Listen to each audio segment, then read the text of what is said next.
SM network प्रस्तुत Ichalkaranji news time एक शोध 77। नमस्कार, तुम्ही पाहतात SM नेटवर्क प्रस्तुत इचलकरंजी न्यूज टाइम।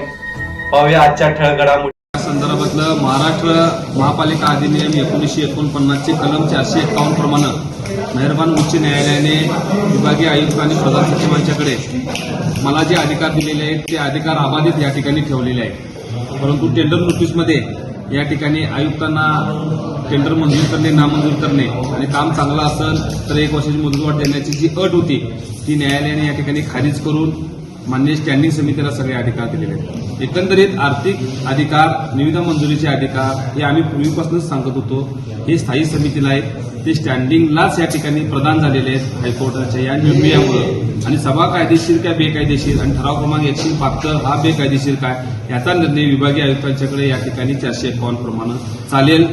मला एक सांगायचं आहे की इचलकरंजी शहरामध्ये जर टेंडर एखादं बिलो आलो 0.10 पैसे, 20 पैसे, 25 पैसे तर डायरेक्ट आयुक्तांच्या अधिकारात ते या ठिकाणी वर्क ऑर्डर देत होते। उदाहरणार्थ 3,81,00,000 तशी वर्क ऑर्डर या ठिकाणी त्यांनी दिलेली आहे। ह्या संदर्भात पण जर समजा हे बिलो आलं असतं तर त्यांनी त्यांच्या अधिकारात या ठिकाणी दिलं असतं, त्यांनी समोर आणलंच नसतं। उलट शिवशाहू विकास आघाडीच्या या सतर्कतेमुळे, न्यायालयीन लढाईमुळे स्टँडिंग समितीला गेलेले अधिकार या ठिकाणी मिळाले। महापौर स्थायी समितीचे अधिकार या ठिकाणी वापरू शकत नाहीत। आयुक्त मॅडम या ठिकाणी स्थायी समितीच्या कोणत्याही निर्णयावर बंधन आणू शकत नाहीत। स्थायी समितीला सगळे अधिकार मेहरबान कोर्टाने दिले आणि ठराव कायदेशीर काय बेकायदेशीर 451 प्रमाणे विभागीय आयुक्त मेरिटवर या ठिकाणी ठरवतील। म्हणजे सत्ताधारी पक्षाचे नेते आयुक्तांना सांगतील आणि आयुक्त महापौरांना सांगतील आणि हा जो एक गोंधळ किंवा एक प्रकार या इचलकरंजी शहरामध्ये सुरू होता वेगवेगळ्या निविदेच्या माध्यमातून, वेगवेगळ्या कामाच्या माध्यमातून, याला कुठंतर या हायकोर्टानं या ठिकाणी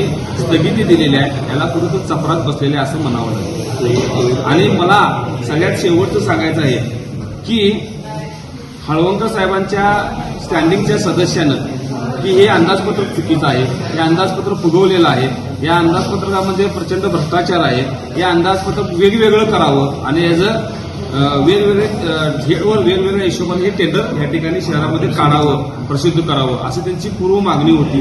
त्यांनी स्थायी समितीला ते नामंजूर केलं, विशेष सभा महापौरांनी काढली, त्याच्यावर त्या ठिकाणी बहिष्कार घातला।